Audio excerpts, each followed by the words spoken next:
Welcome to the Coffee with Karen podcast, a weekly chat show discussing everything from holistic health to current affairs from a mental, physical and spiritual perspective. Get your weekly cup of positivity with a sprinkling of woo-woo. Oh, welcome to a Coffee with Karen, cup of positivity with just a sprinkling of woo-woo. So each week my guests will tend to be somewhere around the holistic health arena, and they tend to be helping people either from a mental, physical or spiritual perspective, or any combination of the three above. So your host, my name's Karen Roberts. I'm a holistic transformation coach. My focus is really helping other health and wellness professionals actually finally get paid their worth. So today's guest, I'm going to allow her to introduce yourself, Philipa Taylor. Philippa, if you could share with the audience a little bit about who you are, what you do, and share a little bit of your story. All right. Yeah, thank you so much for having me on here, Karen. I'm really looking forward to this, so thank you. So as you said, my name is Philipa Taylor and my business is Feel Fab Naturally. I'll come into that. I am a mum. I'm a servant to 2 rescue cats, both of whom have decided that my office is the only place in the whole house they need to be. So they will probably join us at some point during this coffee on that side. I have a teenage son. I've done a lot of competitive sport, or water sports. I'm a water baby. I think that's my Pisces in me coming out on that side. Career-wise, I have been a PR public relations consultant for, I'm going to say 35 years, but number might be going up quite shortly when my birthday is around in a couple of days on that side. And I just love communicating. I love helping people. I love problem solving. And, after that 35 odd years, helping businesses to put their best foot forward, I just came to that point when I thought, is this it? Is this all there is? Is this what I'm going to do? I want more. I want more time. I want to help people more, individuals, and particularly women. Because, along the way, I've changed careers a couple of times within that 35 years. I've done career counselling. I've done some teaching English as a foreign language. I've been travelling. I've taken some jobs that I'd say were more family friendly than suited my heart on that side. And I think we've all done that. Mm-hmm. So I just know that there are a lot of women like me that want to follow their heart, but just need some help, which is why my interest in all things well-being, mental, spiritual, emotional, physical, has started to get peaked. And that's why I've created my business as part of a bigger company as well. That was a quick whistle stop to 30 odd years.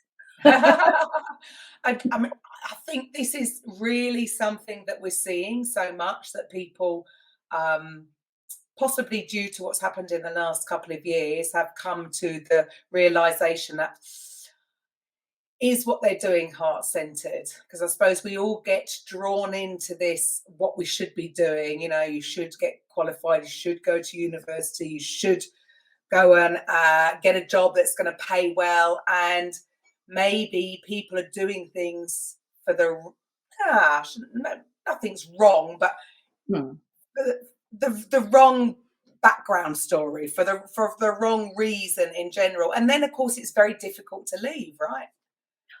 Oh gosh, yes. I mean, I stayed in that one career on and off because I love doing it. Did I love it wholeheartedly all of the time? No, obviously nobody does. But there were parts of it I thought, this is so incongruent with who I am. This is not heart-centered. This is politics and commercial decisions, and people aren't being taken into account, and the best interests aren't the leading sort of driver. And it is, you just think, that sort of balance sheet, these are the things I love, these are things that suck, which is winning. Yeah, but the bottom line is, your landlord won't have the same or the mortgage, the bank, the bill suppliers, they don't have the same concerns, right? They just want to get paid. So the bottom line tends to be go and do what you need to do to pay the bills. And it seems such a shame because the majority of your life you spend working, right? Yeah. I mean, what I've come to understand for myself is, you have a passion, you align that to a purpose, but then you need to make a profit. Unless you've got particular circumstances where the profit bit doesn't matter, and that's quite a small proportion of people, you've got to have passion, profit, and purpose all sitting together, and then it's happy days. Absolutely. And that is where I do see a real difference between, I don't know, somebody like well, I suppose you've come from both worlds, so you probably have a different perspective. But a lot of people coming into the holistic health arena, because their passion it's all about helping others. And they struggle with the financial side of it because this belief that making money and that making a profit, like you've just said, is in somehow a negative, which, it's a necessity in this world that we live in. Yeah. We need to make a profit to survive, to pay the bills, to be able to live. And I do find that the people on the more spiritual perspective don't have the balance of the other side as well, because it's all important. We can actually do both, right? Oh gosh, yes. And I think that how I reframe it is to say, yes, you've got to pay your bills, we've all got to do that and have a bit of a life. But actually, the more abundance in your life, the more abundance you can put back out there and help more people. There you go. It comes is. in. It's this. There is definitely a difference between the like you say, it's all about balance. Abundance is everything. It's finances, relationship, health, the whole shebang. And I do see that a lot of people, some people struggle with that aspect because this somehow along the way, some belief has got in is that they're not meant to make a profit. But yeah, like you say, the more money you make, the more people you can actually help. And I suppose with regards to your particular business, that's the only way you make money. So the two can coincide perfectly together. So what made you? What was the turning point? What was you say that you maybe knew that you weren't necessarily 100% on purpose. So for you, what was the turning point in your career where you made this change? That's a great question. And I would say it was less of a pivot point and more a, don't want to do that. Don't want to do that. Don't want to do that. I know being in a PR in that wellbeing lifestyle space, I've picked up a lot of knowledge, or a little bit of knowledge about a lot of things rather. So I knew I didn't want to be a coach or a fitness instructor or a nutritionist or a this or a that. So I was trying to think of something that would fit with me as someone who likes talking. I'm quite smiley. I like organizing. I like helping people. I'm problem solving. And I didn't know what that could look like. So it was just one of those things that was just whirring away in the background, thinking, I'll meet somebody that'll come along. And I actually went to a networking group back in those heady days where you sat in a room with other people in real life. It was a group I'd never been to before, and I've in fact never been back since. And somebody started talking about a topic I didn't know anything about, and she started talking about nutrigenomics. And I was like, A, I've got no idea what you're talking about. B, I can't spell it. And C, if it does what you say it does, you had me on healthy aging science. But I am so skeptical. I think my PR career comes out here.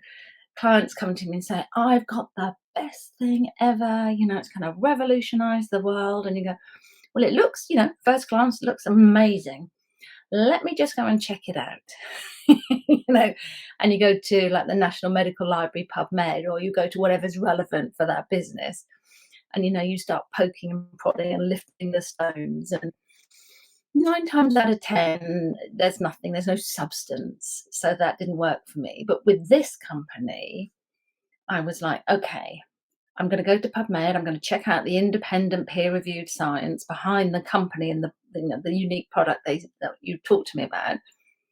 And if there are, pieces of research on it, I'm interested. And yes, there were. There's 28 now. I think there was 24-ish then. So that tipped my logical brain. Mm-hmm. And I thought, okay, that's happy. It's proven, it's natural. My mantra is, is it simple, effective, proven, then I'm interested. I've got a life. I don't want to be faffing around with something that's not going to work.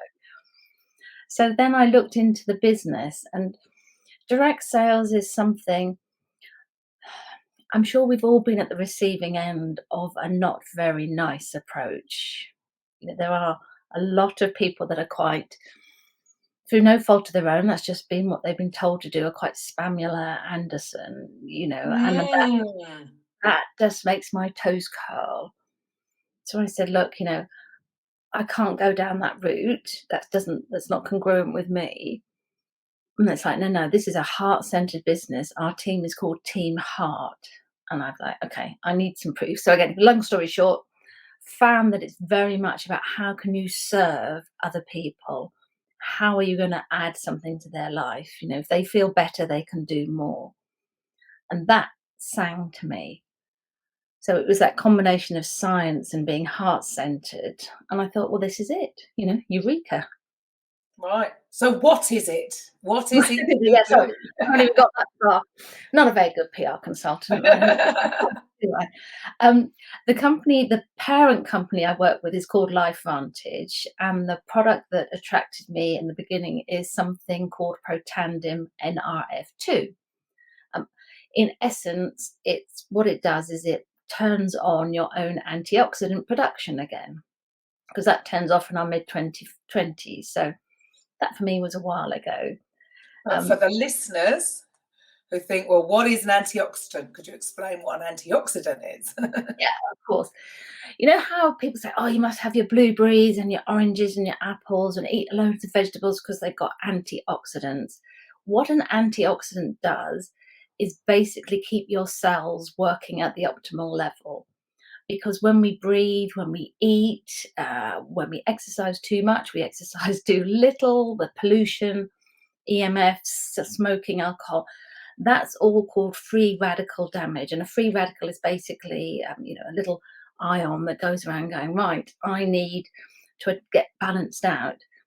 And when it's in your body, because it's, you get bombarded by these things, your antioxidants neutralize them. And then they get what they need, and these free radicals go off and do their happy things. If there are no antioxidants or few antioxidants in your body, then the free radicals damage your cells. And if your cells are damaged, we're basically a collection of cells, because your cells make up your systems and your organs, which make up you as a human being. So you need antioxidants. You're anti the rusting, you're anti that oxidization, like cutting an apple open. Perfect. Lovely explanation. Yeah, it's I suppose everything we do, it is all about the not rather than a germ theory for illness, the actual terrain theory, and that basically just saying that, well, if your cells are in a healthy environment, when you are coming across a germ or a virus or a bacteria, your body is in a much better state to fight it. So, and it's not just about getting the right nutrition in, but like, as you said, getting the poisons, the toxins, all these things that, as you say, we're bombarded with on a daily basis. Basically, always said that we are killing ourselves. The difference between the Victorian age and now, we've dealt with the majority of the deaths that were happening back in the Victorian days, and now we're dying from basically self-inflicted. We're just killing ourselves through the modern poisons that we're absorbing on a daily basis. So yes, this is definitely something that I wholeheartedly agree that everybody needs to address this part of it, because it's not just about the goodness going in. It's actually neutralizing the poisons and the toxins. So, and how long have you been How long have you been involved with this particular company? Coming up for 6 years, in fact. I was thinking about that, and I thought, to start with, I thought, oh, I'll just try it. It won't make any difference. I'm really healthy. I look after myself. I'm an athlete, ex-athlete, and I work in wellbeing. What can they add for me? Type of thing. That sort of, yeah, okay, been there, got the t-shirt type thing. And when I sort of, actually, it was funny. It's my husband that noticed the first thing. It was one morning, about, I don't know, 6-7 weeks after I started. He turned to me and he said, "Who are you?" And I'm like, okay, we've been together 20 years. You're not going to remember who I am, and next to you in bed. And I said, what do you mean, darling? It's probably a bit more colourful than that. And he said, it's 6 o'clock in the morning. You're wide awake, smiling, happy, chatting. You are not hiding under the duvet demanding coffee. And I went, oh, no, I'm not on that side. And I'd never been a morning person, so that was really different. And then I sort of started noticing that my energy levels, I didn't need coffee and sugar to get me through the day. And because of all my sort of competition, my muscles were beginning to tell me they were there. My joints were beginning to get a bit inflamed and tell me they were there and a bit creaky, that inflammation piece. And, that's all been helped. So I kept going and I kept going, and then, lifestyle changes, sort of hair and skin, and the longer I take it, the better I feel. That's my personal experience. Brilliant. And there you hit on something I think that's incredibly important. There is inflammation. I think pretty much the majority of ailments, illness, comes down to inflammation. Inflammation is obviously needed in certain cases, like in the beginning of certain things, you need inflammation. I'm not saying that's a total negative, but prolonged chronic inflammation will then lead on to illness and disease. And again, it's so interesting, isn't it, that it's because you can't see it. It can be very difficult to explain that to somebody, because if you're not getting, which I find fascinating with this whole holistic health thing, is that as human beings we tend to, or we are conditioned to, only wait until we've got a symptom of an illness or a disease before we go and get it checked out. Whereas, like, prevention is better than cure. But because what we need, Philippa, is one of those Star Trek scanners. Just scan us and tell us what's going on in the body before, and because the symptoms obviously are only going to show once there's been a very prolonged period of inflammation going on in the body somewhere, or damaged cells that aren't, like you say, that haven't got enough antioxidant to lock onto them to neutralize them, so they're taking over. And I do see that all the ailments, the illnesses, the diseases that we're seeing in this day and age are due to this. It's number one, I think the first thing you mentioned there was sugar. Yeah, my goodness. Sugar being the totally in my line, the major issue for, I think, everybody. But we don't see it, do we? Or we don't instantly feel it, so we don't necessarily take action. And then the taking action is actually can be quite difficult. Yeah, and I think it's interesting is that it's the same as like cholesterol. You can't see that your cholesterol levels. You have to go and get tested. You feel it, and then somebody says, "Oh, your number's this," and then when you're given that sort of news, you can make some changes to do it. But you're right, it's like when you get a swollen ankle, or you get a cut and it's, gets red and hot and puffy. It's like, oh, I've got to take care of that. You do want like on your phone charger, a little band across your forehead, and it's like, okay, your well-being's going down. You need to do some stuff. Yeah. If we had that, I think people would take a little bit more care of themselves. Because do you find that if people haven't got to the stage where they are noticing worse health or lethargy, or if they think they're healthy, it's very difficult to then to sell health if they Oh. already think they're healthy. Yeah, I think for me, it's always been a question of saying, look, you are older than you were yesterday, and tomorrow the same thing is going to be true. There is only one way this goes. Yeah. Typically, I work with people sort of in their 30s up to the sort of 60s, 70s on that end.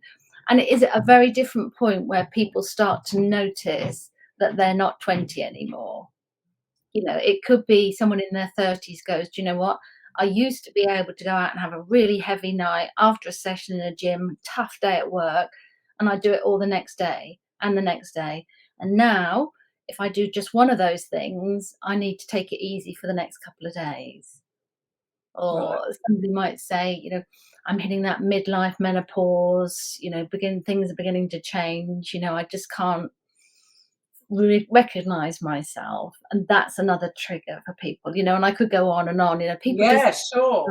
go, yeah, I need something that's going to be easy for me to do, but is going to make a big difference. So what would you say is your whole approach to supporting your well-being in general? My personal approach, and this isn't anything to do with the companies, it's just what I've worked out over time, that sort of wisdom that comes with having gone around the sun a few times, is I call it charm.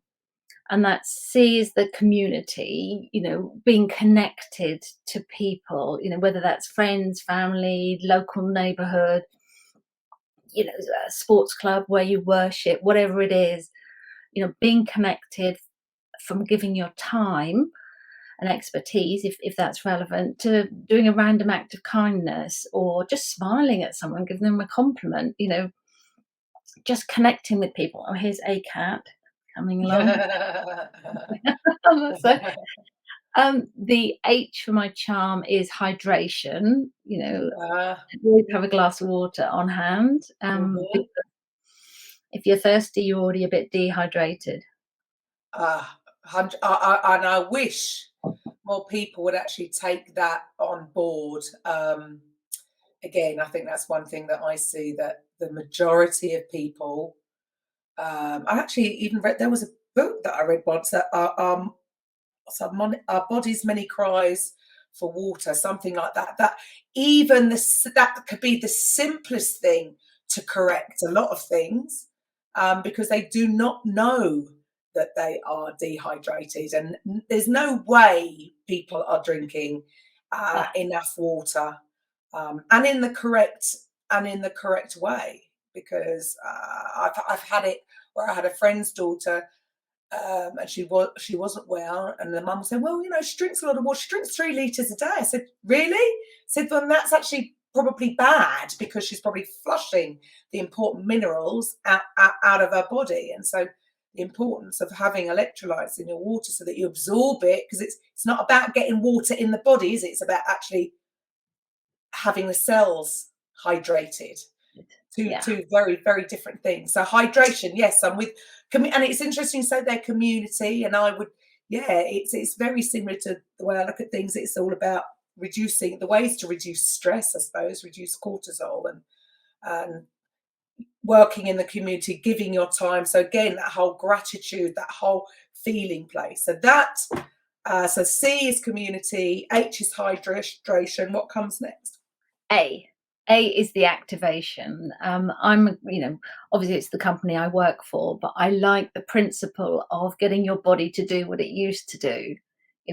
Whether it's making antioxidants, whether it's making the mitochondria, the battery packs in your cells, the idea that you can do something really simple and flip those switches back on. For me, it's a good job. It's simple, it's effective, it's proven. So that's my activation, the A for activation. And then we've got R for relaxation. And that can be anything from gratitude journaling to just standing outside your front door, looking up at the sky, to reading a book, meditating, having a bath, whatever takes you out of the hamster wheel of your day and just lets you sort of get out of your head and into your heart. that's a real non-negotiable for me as well on a daily basis. And then M is movement, and that again is very personal.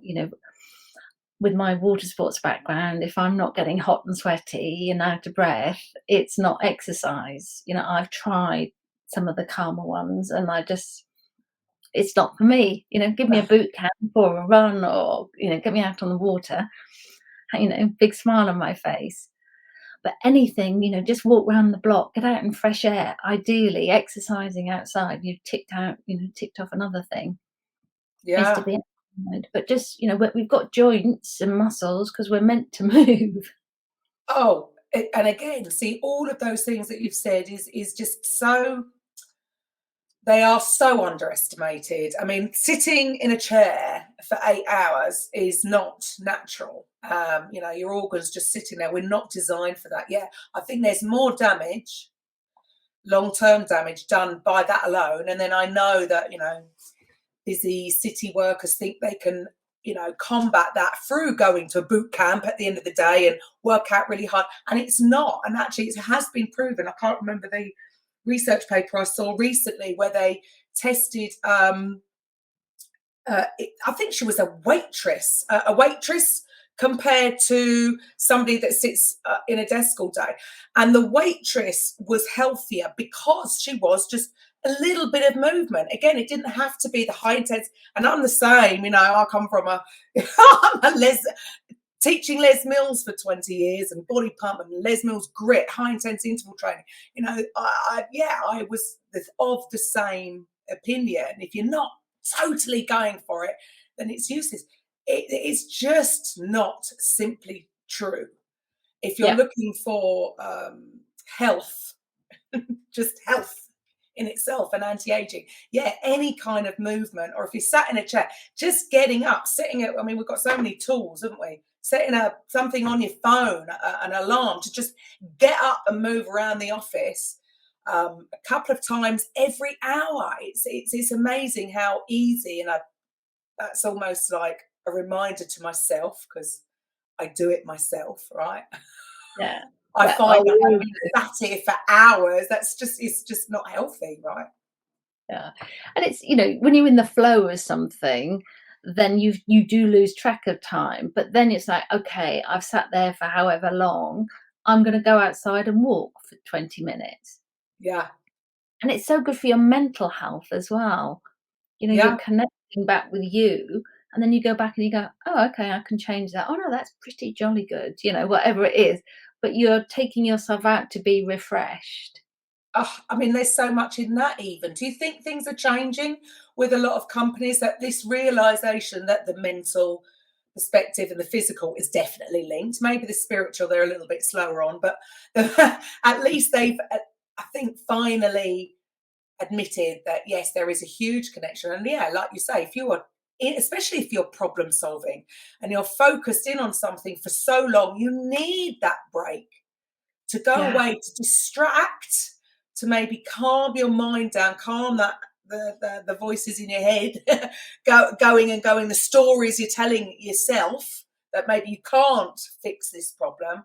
And then, funnily enough, boom, the answer appears. It's just and I think, and is that the spiritual coming in? Yeah, I think it is. It's that quietening of the mind and actually listening to that inner voice, whether you call that whatever, higher soul, whatever you want to call it.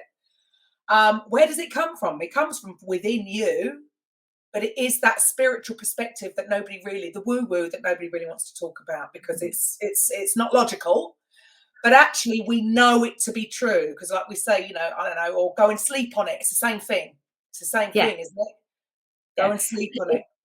And it's trusting your gut instinct as well. When that sort of feeling comes, and obviously your gut and your brain are connected, it's like, okay, I'm listening. I really am listening now, and I'll do it.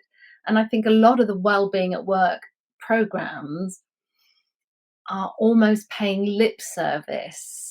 It's an information. It's not actually saying, okay, in your day, you will have a different circadian rhythm. You do need to be moving. You do need to be away from your screen all the time. And it is, I think obviously the pandemic was a, tragic thing to happen, but I think it's made people reassess how they look after themselves and what they do in their day. No commuting, that couple of hours you could get back in your day, but I think a lot of people are loath to give that up. And that Yes. flexibility to say, I am going outside, for the world will not end if I take 20 minutes away from my phone. Yeah. It's Well, that's I hope that, positive. I hope that things are changing, and and I agree. I think people have realised that, imagine what you could do, even in those 2 hours commuting. You can fit in a bit of time to meditate or read a book, a time to sort of quieten your mind, or get yourself into a positive state. Do a gratitude list. Something. I call it my morning ritual, to get yourself in a more productive state, so that when you do actually start your work, you're more likely to be far more productive, and actually get a lot more done in a shorter amount of time, right? Yeah. And I also think for people like ourselves, we work at home for ourselves. So we love our bosses because, we're really good to each other, to ourselves. Oh, I I think don't I have know got, though, sometimes. yeah, yeah. I just, I was saying that, I was thinking, most of the time I'm quite I nice to wish I myself. was.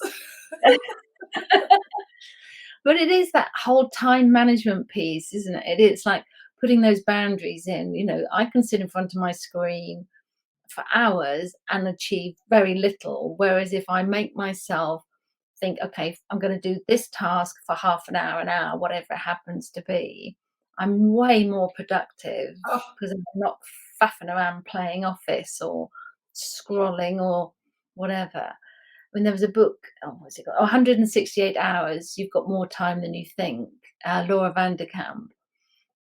And she says, just note down what you do in your day, and then you'll start to see a little bit of a pattern. And yeah. then you can, right, this is family time, this is chores, this is my me time, this is my movement time, this is my work hours, if they're set hours, whether you have clients or whether it's a job where you're doing. And you can see what other time you've got. And then you've got decisions, do I want to binge on Netflix, or do I want to go and do some meditation? You know, what do you Brilliant want to do? You've got advice. choices. Yeah. Brilliant advice. And that's how I have to run my day, because I am a little bit, I don't think you sound very organized, Philippa. I'm naturally not, shall I say. So I have to do it like that, because I can get very easily distracted and I can be a little bit all over the place. And so I'm similar. I have to block out specific time blocks for specific actions. If it's not done, again, my timer goes, I'm on to something else, because I seem to get more done like that. And because I might think I've only got 10 minutes left, I've got to complete this and then move on. Whereas if I've just haven't done that for the day, I could just still be on the first thing I needed to do, because I've actually got sidetracked and started scrolling. So, yeah, because it's interesting you say that about being the boss of yourself. I'll tell you what, the biggest issue I see is the difficulty for some transitioning from being an employee, where they do have a boss and they do have accountability. So they do have to get that job done by the end of the week. Otherwise, they're not going to get paid. And then coming to start a business, say in your arena, struggle because they do not have that accountability anymore, and they are their own. Even though every one of us will probably say we would love to be our own boss, some of us shouldn't. I've had to learn the hard way to actually really be strict on myself, to hold myself accountable, because otherwise I could be just all off. And I should actually say that with a lot of thanks to my wonderful VA, Carlin. Thank you. I don't think I could do it without you. Because I know my natural, my personality might not have been as well suited to this. So what would your advice be to somebody coming into a business like yours that might not be as organized as you are? What advice would you give them for starting a business like yours? There'd be two things. One, really think about what you want to get out of the business. And this is whether you're being a holistic therapist or working with another parent company, whatever you're trying to do is, why are you doing it? What do you want to be different that what you're doing currently won't give you? And that can be anything, as big or as small as you want, because it's not written, you haven't carved it in stone. You are just saying, right now, I want to have something else. I want more. What's that more? And then if you work backwards and say, okay, if I want this, I need to do X, Y, and Z. And then get help, get training, go to YouTube, don't spend a fortune. Talk to people that have done it beforehand. If somebody's set up their own yoga business, talk to them about what they did to set up their own yoga business. Yeah. Go to networking groups and find out what's happening, what support you can get. If you do go for a company like mine, it's plug and play. It's all there. The systems, hopefully in other companies it's the same. The systems are there, the training's there, the support is there, the e-commerce website is there, the camaraderie is there. And you just need to take the action following the system. And I did transition from that whole corporate piece, and I had my own PR business. Well, then I said, I want something else, but I don't want to set up my own business again. I've been there, and it's too much work and effort. You not only have you got to create the website and do the marketing and to be the office cleaner and buy the paper, you've got to go out and network and get your business, and then you've got to do the job that you actually love doing. And that time lag between setting up and getting enough profit that you can outsource those things, in the meantime you're juggling too many balls. So I wanted something where I could just go in and say, right, I am now part of something bigger than me, but it's my own business.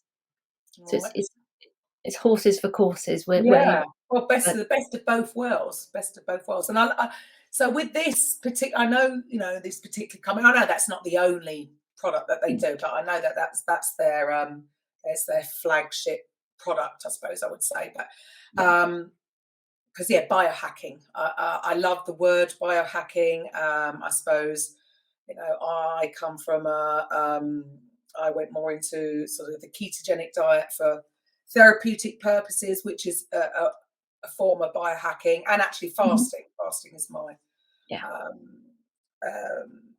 my one for health, which again is all about the biohack. Where is this?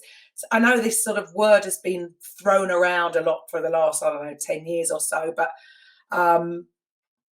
what's your sort of a view of or what's your top biohacking tips, would you say? Oh, it's a good one. Because for me, biohacking, like you, it's using what's available now to make the best of yourself, best of what you've got. We've biohacked since the first people on earth, who wanted to eat just stay alive, or, the first Olympians who wanted to go faster. We've all always wanted to be our best without that sort of cliche approach on it. So for me, I would say my charm again would be my biohacking tips, community, hydration, activation, relaxation, movement. But it's thinking, what am I not happy with? What do I used to have that I don't have now? If it's sleep, then think about your sleep hygiene. Is your room dark? Is it cool? Have you switched off your screens enough time? Have you not drunk so much water that you don't have to get up 2 or 3 times in the night? Have you not eaten too late? There are lots of really simple biohacks, tweaks you can make to your lifestyle to sleep. You- Obviously, you can do other things. I mean, activation will help your sleep as well, but just do what will have the biggest impact for you. Because my feeling is, if you feel like you again, if you're operating at a level where you're thinking, okay, this is as optimal as I am, then you've got more bandwidth to do other things. I'm not trying to be an Olympic athlete. I am trying to be able to do what I want to do in the day and not feel like the wrath of God tomorrow. That's it. It is optimizing your well-being is my approach to biohacking. Awesome. And yeah, like you say, we've always done it. We were always looking for things to save us time. At the end of the day, your body does that naturally anyway. Your body always wants to save energy, and it'll do it in any way possible, right? So we're always looking for things that are going to save us time. The danger is, I suppose, in a way, technology, we've gone maybe a little bit too far that way. That's actually detrimental to our health, because a lot of people are getting lazier. And it's funny that I've just given up my car to I've taken on a motorbike. I don't know whether that's a midlife crisis or not. My daughter's we've just bought my daughter a motorbike, and we're sort of sharing it at the moment. I've actually just put my back out. Like you say, we're not as young as we still think we are. I'm not 25 anymore. I'm going to be 50 next month. But come on, Karen. Twisting and getting off the motorbike wasn't probably the best thing for my back.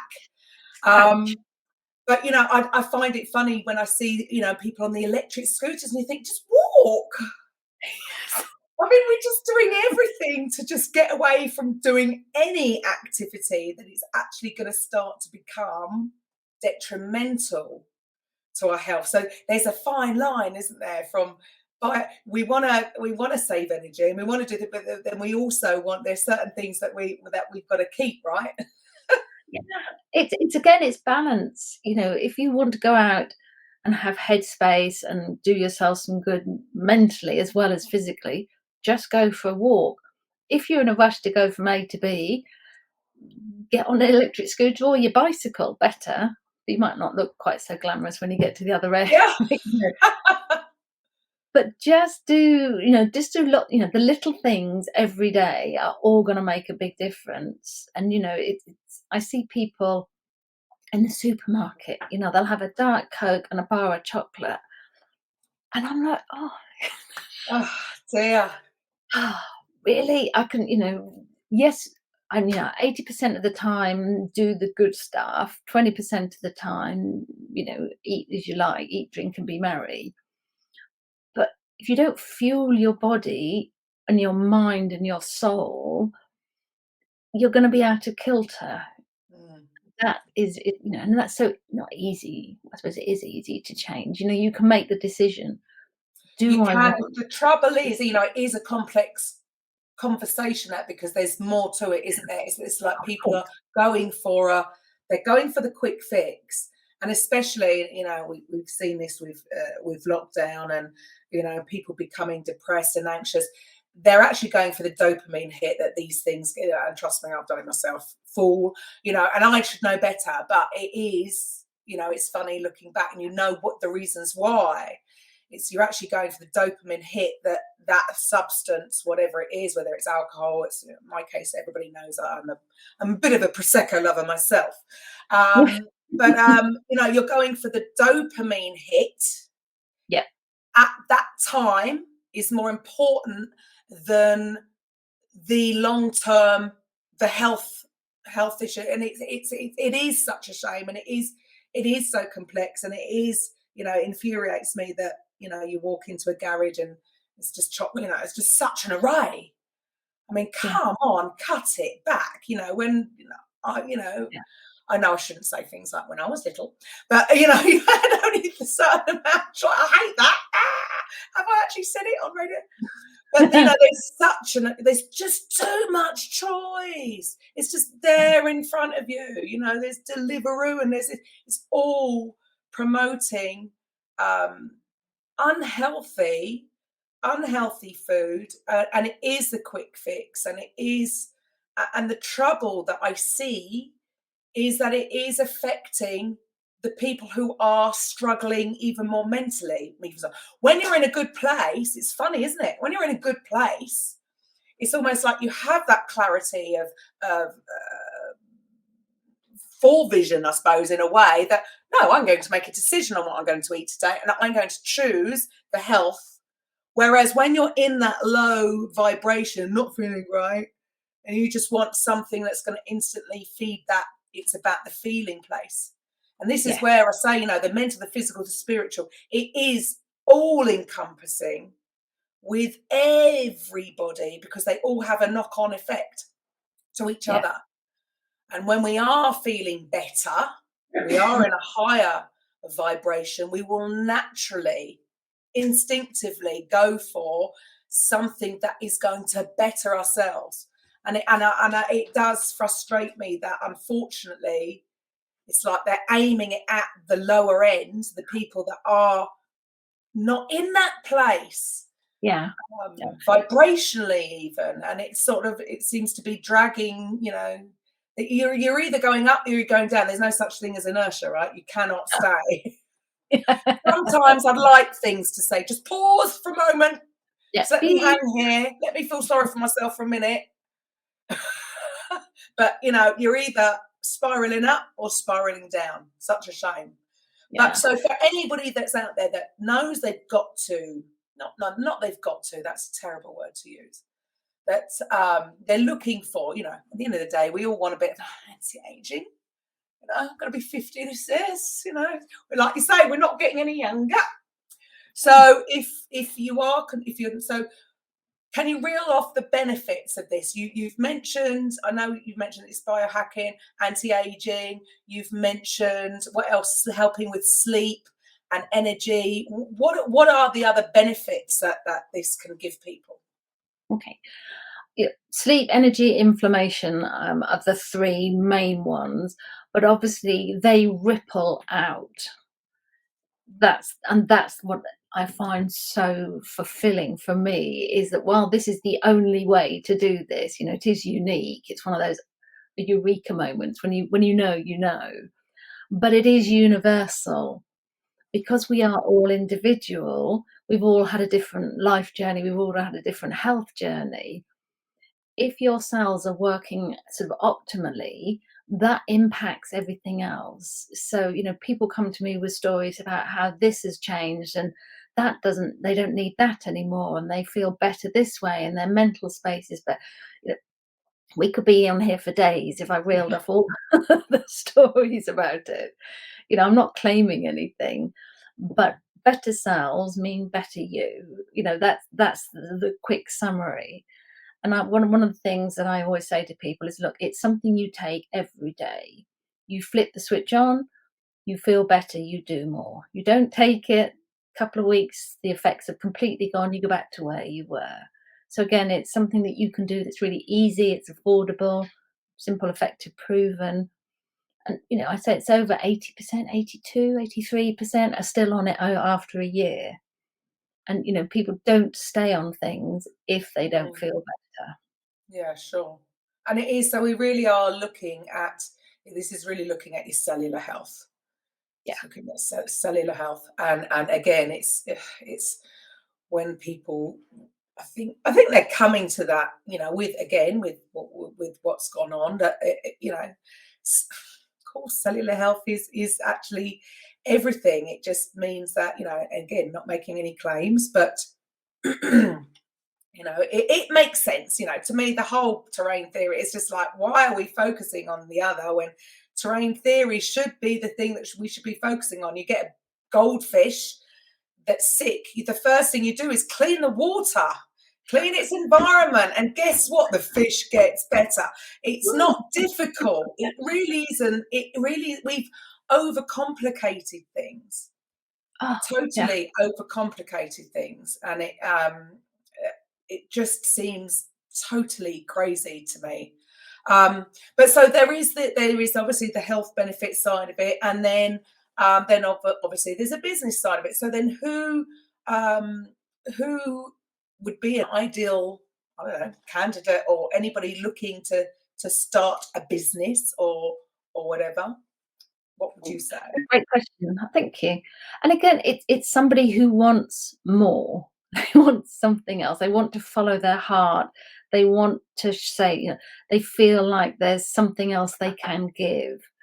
And that might sound a bit worthy, sort of lentil sandals. And I put the people into, I put people into sort of three categories. And it's one, people that want the product. They want to feel better, and that, if you're a man, woman, horse, dog, cow, or even the cats, if you could get them to swallow a tablet, I can't. It will work because you're a mammal. So there's that group. They're the biggest group. There are people that then, because they feel good, they recommend it to their friends and their families, and there's a referral link to get discounts and credits. So that side. And then the third group are the people that either have a business where their clientele, their sort of client base is people, particularly women. They tend to be the gatekeepers for families' health. Women in their sort of 30s, 40s, 50s, 60s, who they want to add value. So it can be just as an added value service. Or we're finding that, the people that want to have a business of their own, that they can work around family, their job, whatever they've got as their time commitments. And those are the ones that want to make a difference to the world. They want to be part of a community. They want that tribe feeling. And they want a bit of fun. They're the ones that I love working with because, they say, I want to do this because this is what I want to use the money for. This is what I want to do with my life. This is what I want to set up. And what I'm doing right now will not give that to me. So this is the vehicle to help people, make a difference to their lives and the lives of other people. Yeah, sure. And it's just being able to live life on your terms, right? Not having to ask permission. That's what I love. I don't have to ask permission to anybody to do anything. Yeah, I couldn't imagine ever going back to that again, ever. Not that it's been a while, but no. and also, and just not being again the only downside that I see is people getting a little bit obsessed. So my advice would just be set boundaries from the beginning. Choose, make a choice. I do not work weekends. I do not work evenings. That's it. My working hours are this and this, rather than being,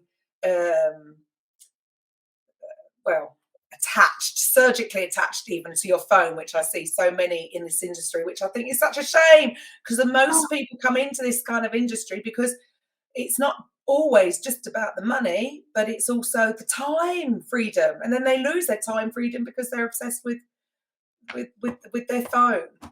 So I mean, I'm a most people know me. I know that I'm a huge supporter of this kind of business and definitely empowering women. I'm not saying we're against guys. All we're saying is that women would naturally be more, I would never turn a guy away, but would naturally be more drawn to this kind of business because, like you say, you're a natural nurturer. I'm not saying men aren't natural nurturers, but all I'm saying is the mums, they tend to be sort of in charge of, or take on the responsibility of the health of their family. So they are going to be the decision maker with regards to that, whether they're taking it as a product.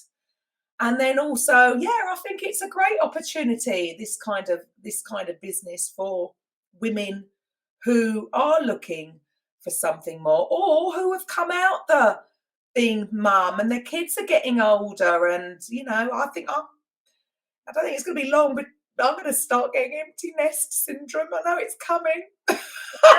One down, one to go. And it's that whole, what do I want out of life? When I was in my 20s, if I'd thought of me at 60, I would have thought I'd have grey hair, elasticated weights, I'd just be pottering around the garden, the high like going to the supermarket, and I'm like, oh, that is a hard no. I've got stuff I want to give. I want to make a difference. I want to go traveling and have fun and go train people and have I feel like a bottle of, Prosecco, I'm bubbling up. I'm not ready to sit in a comfy armchair. Yeah, there you go. And so what an amazing thing to be doing. And yeah, again, another benefit is going to definitely be, I think for me, it's always been that location freedom. That has definitely more driven me, even more than the financial. Obviously, we all want the financial side of things, but having that freedom to be able to work from anywhere. But yes, you will need a phone. You will need Wi-Fi. So we want that again. It's balance. It's all about balance. Yeah, we want the sides of things, but there are certain things that we're going to need. So yeah, there are two sides of it. So for the listeners, I mean, depending on if you're watching it on YouTube, I've got Philippa's all her details down below. But if you're just listening to the radio or the podcast, how would people get in touch? How would they find you, Philippa? Oh, well, I'm on Facebook and I'm on LinkedIn. I have my website. It's Philipa Taylor, Feel Fab. Just put that in anywhere. So Feel Fab Naturally is my website that I have a blog on and just share some information. My company website is feelfab.lifevantage.com. And it's Philippa, 1L, 2Ps. That's the only time it ever matters. At feelfabnaturally.com. Fantastic. So, to any of the listeners, if you're, and I see this a lot at the moment, people complaining that they're struggling with sleep, inflammation, whether you know about it or not. Trust me, whether you know about it or not.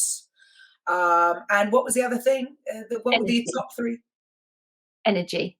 And energy. Okay, and if you're lacking in energy, then get in touch. And then, yeah, if you're looking at that you have a natural desire to want to help others, so you'd like some kind of business in the health and wellness industry, then also get in touch, because there's two sides of this. So what's been for you personally, what's been your biggest I don't know, the thing that has benefited you the most in all the years that you've been taking this product? Taking the product, basically, I think feeling like I did when I was in my 20s. In my head, I've always been 29 and I'm gone, I feel back there in terms of what I do with my sport. But I think being involved with the business, it has just been becoming the me I always knew I was. Not me being in a corporate box, me doing the shoulds. This is me, and that's just priceless. And what's the best thing? What's your most favourite thing that you do in your day-to-day with regards to your business? Oh, getting the feedback, I love it. If I get the messages saying, oh my goodness, I feel so different. Oh my goodness, I've achieved that. That for me is just the best part of it. And that's why I like sharing the information. Awesome. Fantastic. Well, yeah, I mean, I know the company well.